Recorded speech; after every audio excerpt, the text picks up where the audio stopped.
Welcome to Talk About here on Shaw TV North Island. Thanks for tuning in. We've got another interesting show. The guest is Claire Trevena, the MLA for North Island. Claire, thanks for coming in. Oh, it's always a pleasure, John. Thanks very much for having me. Do you think there's anything we can find to talk about? I don't know that we're going to fill 28 minutes today. It's just, who knows? Well, I've got about, 20 things that we could ask about.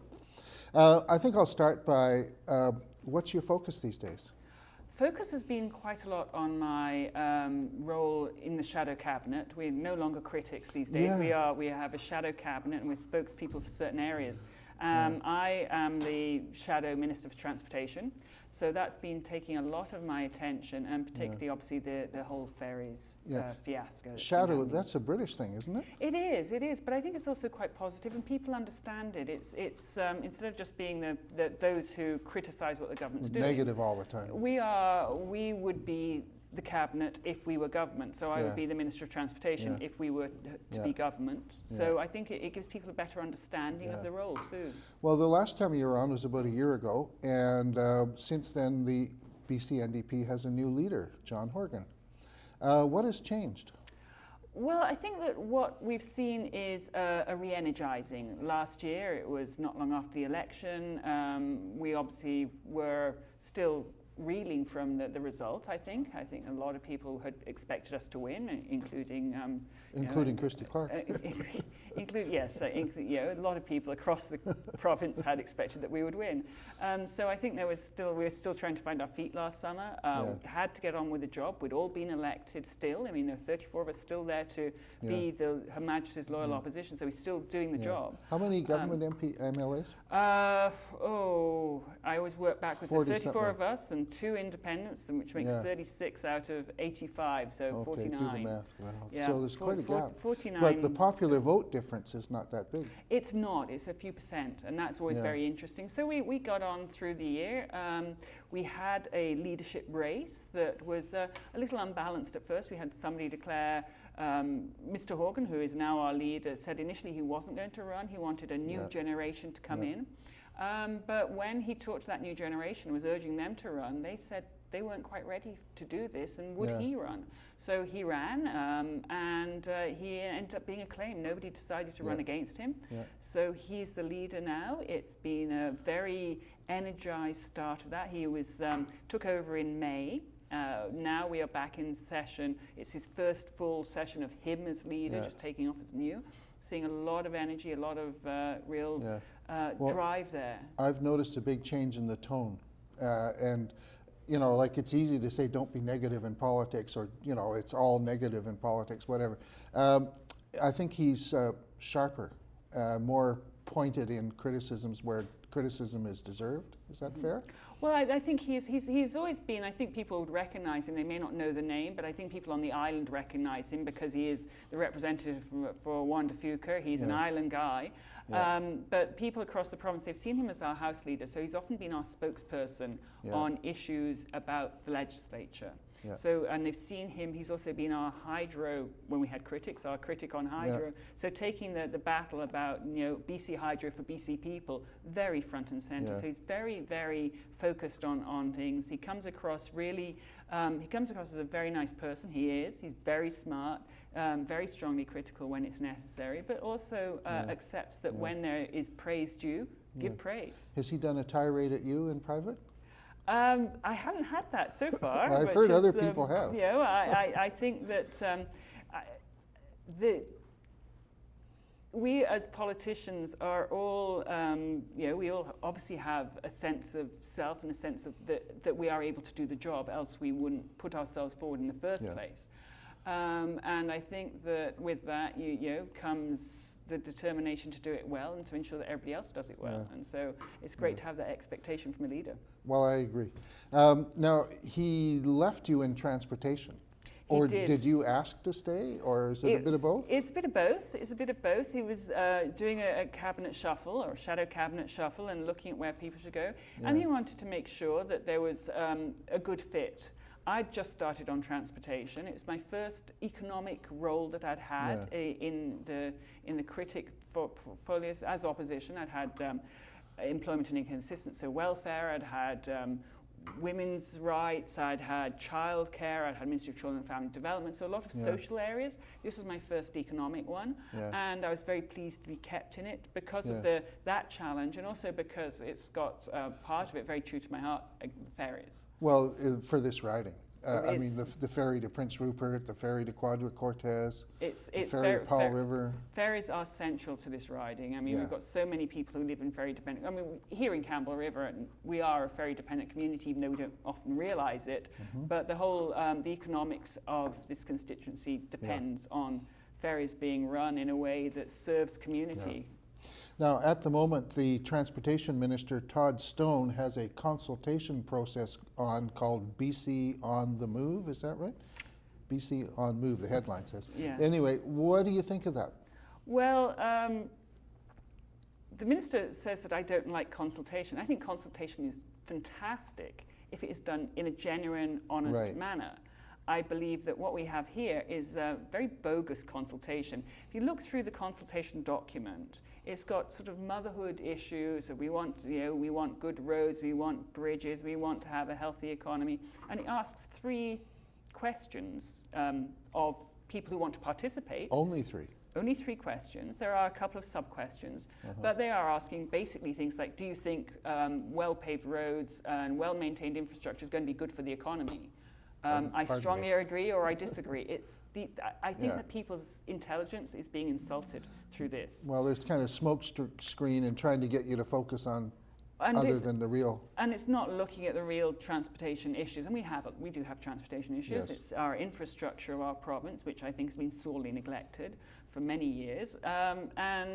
This is not addressing it. It's also saying to people on the island, well, you do have your own island transportation policy, and I've put my parliamentary secretary onto that. So we've had those discussions already. Oh, and don't even think about BC ferries because you had that discussion last year. Yeah. So I think that if it's honest consultation that was going to lead to good results, that is fantastic. Yeah. This is not. This is absolutely bogus, and it's a wash to say, oh, we went out there and we let people know we were doing it. Well, as host, there's some perks that come along, and I get to raise issues that I like. And this one, we disagree on the ferry to Gabriola versus a bridge to Gabriola. You're opposed to the bridge to Gabriola? Well, the reason I'm concerned about the bridge to Gabriola is there are about 3 reasons. One is the way that the government has moved on this. It has responded, according to the Minister, to a petition from people on Gabriola who would like to see a feasibility study for a bridge done. Oh, really? 500 people signed a petition in Gabriola, and good on them for signing them. Yeah. But I have seen, just in this last year alone, thousands upon thousands upon thousands of names on petitions going to the Minister saying, ferry fares are too high, roll them back. Schedules are not working for our community, fix them. Yes. And he's ignored those. He's ignored tens of thousands of names for that, but will listen to 500 people for something that suits his needs. Secondly, the reason I'm opposed to it is that this is Islands Trust policy and the official community plan of Gabriola both say they want the island to remain as an island, not to have a fixed link. Keep it rural. Keep it rural. And to just have a feasibility study without engaging the community and without engaging those elected officials within the community about it, I think is seriously disrespectful. And third? Third is the cost, $200,000 for this, when we could be investing in other things that we need. And we keep talking about how broke and I keep going back to this is a ferry issue, how broke the ferry system is. Why are you investing in that when we could be putting that money into making sure that the ferries work? I think I know the answer. And that's if we ran a new ferry from about Vancouver International Airport, maybe the sewage outfall, the Iona outfall near Point Grey, over to Gabriola. It would be a very short run. We could put a new ferry on there, maybe using sewer gas as its fuel because of the sewer outfall problem in Vancouver. And then it's an easy hop from Gabriola to the Big Island. There are a number of different fixed link routes that have been suggested over time between this Vancouver is not a fixed link. This is not a fixed link. But there also are a number of fixed link routes that have been suggested, which could be done. They may. The water's too deep down there. I don't think that we are seeing an innovative approach to ferries. I don't think that this link will lead to a new route for BC Ferries. Yeah. I honestly can't see that happening. Well, they could put it out for bid too and let BC Ferries bid on it. Absolutely, they could. But I don't see innovation coming from the ministry on ferries. I can just see them sort of saying, we've got this system, we don't think it works, we hate the island, we're not going to fund it. Too many NDPers on Vancouver Island. And it's basically live with what you've got, and if you don't like a bridge, well, what do you want?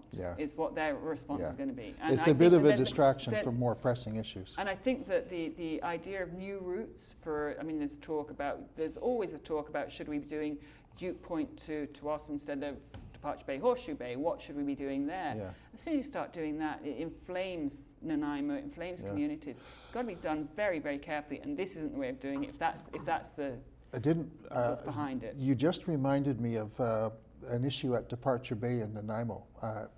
My son was over for Thanksgiving, and I noticed that there's a big piece of real estate for sale beside the Departure Bay ferry terminal. And you know, there's but frequently a problematic issue with parking adequacy at Departure Bay. So maybe as your critic, shadow role, you could maybe incorporate that real estate into the terminal. I'll talk about it. Yeah, because it's a beautiful site. I think it used to be a cement plant or something. Okay. Anyway, but yeah, let's focus on ferries for a bit because it's so fundamental. And the UBCM vote, the study that they did, the higher ferry fares cost the economy $2.3 billion. The government tried to say that study was bogus. Other people say, no, it's legit. Where do you come down? I come down on it's legitimate. I've talked to the author of it, who is an economist whose professional reputation was really badly tarnished by the minister in this whole escapade. What was the way it fell out was that the Union of British Columbia Municipalities commissioned this report, published the report. The minister, and they brought it to their conference. The minister didn't like the report because it highlighted all the problems with the economic model that was done, the fact that there has been no study done by the government on this. If it had, we wouldn't be in the mess, I think. And the minister just wrote a blistering letter to elected officials, 4 pages, just attacking both the report and them very fundamentally. And the author has come back and defended himself and saying very much, look, whatever the minister may say about my facts, these are not my facts, these are the facts. These are, I'm an economist using existing data and using it with formula that all economists use, and this is the result. It has cost us $2.3 billion. In fact, it was peer reviewed, and his peers said that he underestimated the cost. I didn't know that part. Yes, so it was. And UBCM, to their credit, I think, stuck with the study. They did. They stuck with the study. It was very interesting to see at the conference itself. They had the study. They had a discussion on the study, and then the next day they went into debate about it. A resolution saying that the study should be accepted, and that BC Ferries. Well, a couple of things. One is that the study should be accepted, and we should go back to 2013 before the last service cuts, before the increase in fares, go back to that stage of the pause, and to start working on bringing ferries into the Ministry of Transportation. Unanimous approval. It went through without debate. Absolute 100% approval, and so it's not just the Campbell Rivers and Nanaimos and Ladysmiths voting in favour. It is the Vernons, and it is the Kamloopses and the Cranbrooks all voting, saying BC Ferries are important to our economy too. Well, you as the shadow person for transportation, that's a pretty big issue on your plate.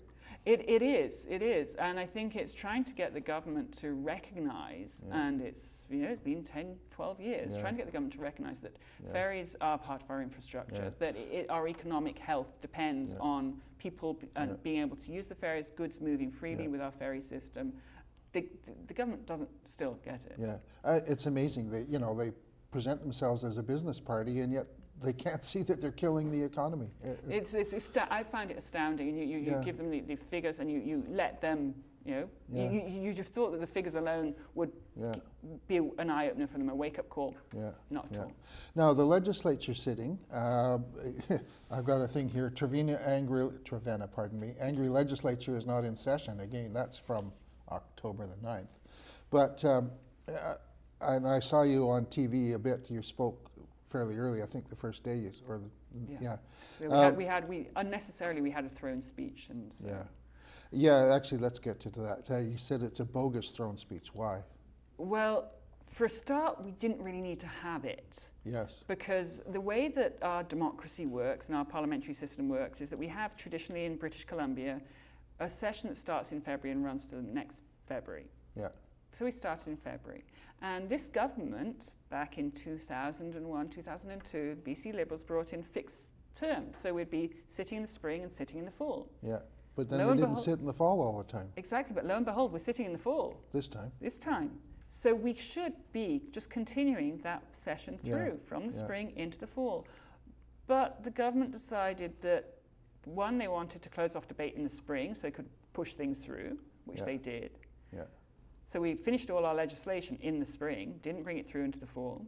And so they decided that right now we were going to have a whole new session with a throne speech. It avoids a question period for one day. It avoids question period. It allows a lot of debate on the throne speech. I mean, you've got 85 members who can all speak for about half an hour if they choose on this piece of... And thank all of their supporters. Exactly. And all it was saying, we've got LNG. It was no longer, we've got LNG and it's going to solve the debt. We've got LNG and we're going to have a prosperity fund. It's basically, we have some LNG and we hope that it works out. 16 minutes in delivery. That was it. And I think that anybody who contrasts that to any of the earlier governments, I call them pipe dreams, about what LNG could bring. Yes, we want it to be successful, but it's not going to be bringing this fantastic wealth to the province all along. And I think that this throne speech actually shows that. That's the only honest piece in the throne speech. The rest is just, it was literally hot air to fill time. Yeah. And you mentioned LNG. Do you think it's going to go? I hope that there is some. I mean, it's a natural resource that there is a natural resource that people recognize the value of. That we as BCers could benefit from. But there have to be conditions that it be done properly, that it's been done environmentally safely. And that includes the fracking as well as the LNG plants all the way through. It's got to be done with all the environmental safeguards and knowledge of science. It's got to be done that the people of BC benefit. That we as a whole province benefit. It's got to be done absolutely with First Nations complete acceptance and cooperation and participation in this. Otherwise, we are going to be just causing problems in the future. So, I hope that something happens. I don't think it's going to be the big gravy train that the government has been promising for all these years. Are you the shadow critic for ICBC as well? I'm not. No, we have that separated out to our deputy finance critic. Okay. So that's rolled into there. I have some concerns there about it becoming a cash cow. And, like people that are in accident claims, they basically have to litigate and be prepared to go to court before they get a fair settlement. And that, it was started by the Barrett NDP in the 70s and modeled on the Saskatchewan, which was started, I think, in the 60s. And yet now it's sort of becoming worse than user pay. Do you get as MLA, a lot of ICBC issues? I get quite a number of ICBC issues. Yeah, people are concerned, and it's a bit like BC Hydro. It's a great model. It needs to work for the people's benefit.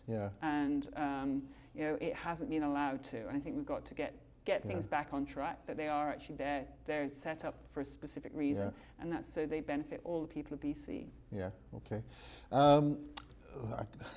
This 20 issues list is getting down. Are there some good things the government has done? And I'm thinking like the local hospital and the hospice. Well, local hospital still not got enough beds. Yeah. This is a big issue. It's great we're getting the hospital. It's no question. Very concerned that it's going to be opens its doors whenever it opens its doors. 2017, whenever it is that the doors are open, and it's going to be overcrowded straight away. Yeah, and there's no daycare for the nurses. That's one of the things that bothers me. Well, I mean, there's very little childcare for anybody anywhere. So Yes. we could have another whole half hour talking about the lack of childcare in both the city and the province. But so I'm very happy it's happening. I think it's been built with as I say, too few beds. Yeah. Hospice again. We are still so underfunded for hospice. We get these beds in Uculta. We're not talking about the operating of a hospice house. Yeah. We're not getting to see that, and I think we need to be seeing that end. There's a huge debate about end-of-life care, and I think now is the time to be brave on this, and the government is not being brave on this. Yeah. So we're seeing very small things, but I think that there is so much more that a government can do if it's committed. Yeah. Do Liberal ridings get more hospice money than NDP ridings? I think I'm just looking at the island. I haven't compared across the province. What's very clear is Victoria gets the most hospice money. Yeah. And then it's sort of we in the North Island get very little, very small percentage. You probably know this, but I've observed, and partly through the senior centre, that Campbell River has an extraordinarily high proportion of seniors. It does. Well, we had the whole push to attract seniors here. It's a place that people want to retire to. People want to retire to the island who want to retire in a place that is still a vibrant community. It's not just a retirement place, so we've got that. Yeah. I think that has really, the Campbell River has tried to bring people seniors in. But it's not just seniors who need end-of-life care. That's a good point. And I think we've got to be looking, and I think that's one of the things that we all too often forget. And so putting the hospice in Uculta, it's sort of saying it's only going to be seniors who are going to need it. Well, but is there not going to be a new hospice beside the new hospital? Hospice is building a building. Yeah. Yeah. So three beds in it, though. But we've got the funding is still got to get the funding for operating it. So the city provided the land. Provide the land. It's still got to be built. It's still got to be funded. Oh dear. Yes, because what the health authority said is that they will support 3 beds within Uculta. Yeah. Will that money go through? I hope it will. Yeah. Okay, now you're the MLA for North Island. That is the centre of fish farming and aquaculture, which are 2 different things, really. How are you finding the industry? And before you answer, they had their Aquaculture Awareness Week, and there was a story out I saw about the industry's getting better. Mm-hmm. How do you feel about it right now? Well, what I see from the industry is huge frustration because it's not being able to do anything because this government has not allowed it to do anything. Yeah. But it's a federal jurisdiction now. Exactly, it's now a federal jurisdiction. I was at the Finance Committee was presenting, was in Campbell River a few weeks ago, and we had a presentation from, very interesting, from the closed containment farm in Port McNeill, followed by the Salmon Farmers Association, so back-to-back presentations, which shows that for both there is huge opportunity. There really is. But the federal government hasn't engaged, the provincial government hasn't engaged in its jurisdiction, so I think there's this sense of we need somebody to say either yes or no. We need some commitment. We need moving on. So. Yeah, you're not campaigning to shut the industry down because of benthic fouling, as Dr. Jim said. We've never been campaigning to shut the industry down. No. I was surprised during Aquaculture Awareness Week. One of the people from the BCSFA pointed out that they could increase the capacity by 20% just by enlarging the capacity of the existing locations. Yes, it's very interesting to see what they're doing and how they can do it. Yeah. And then also they're fixed into locations now, whereas ideally they could move a little bit. To fallow, like fallowing a field and so on, But that's an issue where the provincial government hasn't moved because they haven't been given the tenures and so on. So. You know, with your United Nations background, and you've done, we've only got 5 minutes left, but I'd like your perspective on the UN these days. I didn't warn you about this. This is not something that I would really be talking about as the MLA. No. In what way? I mean, I think that the Secretary General is very brave and outspoken person who's taken climate change on with a real leadership. I think that we as a country seem to be failing miserably in that. But there's a lot of stuff about corruption in the UN. But is it just the same as governments everywhere? I think that you've got a very large organisation. You've got a lot of different people from different places working there. But I think that if you look at what they are doing well, they're doing a lot very well, and it brings together countries. I think we as Canada are failing miserably in our commitment to the United Nations these days. Well, you ask a question, you get an answer. Time's running tight, but do you want to talk about Medicare and Brian Day? The privatisation of our healthcare and the fact that we have this court case going on.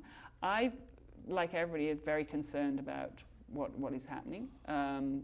We have a fantastic public health system that could be even better. That we have, there are problems. There are going to be problems. But if it is managed well, people, get care when they need it, and they don't have to pay for it. And that is really the essence of a good public healthcare system. We need to work on that. We don't need the distractions of somebody saying, I can make a bit of profit on this. People shouldn't be, I mean, you can see why people, they get desperate. They need they feel they really need that operation, and they're going to have to go privately, and it's the only way they can do it. We should be managing our system so that people don't feel like that. And we can. I mean, it's use of operating time, it's use of managing the hospitals better, it's use of priorities. But we should be able to do this. With smart people. I think there's about 1 minute, maybe less, I don't know. But is there something I missed that you want to raise, like maybe a meeting coming, or how to reach you? I don't know. Well, I'm always available in my constituency office. We are back in the legislature up until the end of November, so I'll be out of the constituency for most of that time, because it's some bit of back and forth. But otherwise, you can always get me down at my constituency office down on Pier Street, or I'm on Facebook, easy to find on Facebook, and I do Twitter, so at Claire Trevena. And you've got a constituency office up? I have one up in Port Hardy, yes. It's open twice a week, so that's at the Robert Scott School, so it's open usually 2 days a week. Good. Well, Claire, thank you very much for coming in. Pleasure, and maybe see you next spring. It's a pleasure. Thank you very much, John. Okay. Well, there's another talk about. Thank you for watching. Thank you, volunteers, especially Lance coming in the mornings, and Laura and Matt. And thank you, Shaw, for putting this on, and Chaz for producing it. And if you'd like to watch it again, Shaw TV North Island has a YouTube channel, and also my website, one of my websites, www.crnv.com, has a list of the previous shows with links to them too. So thanks again, everyone, and we'll see you soon here on Shaw TV North Island.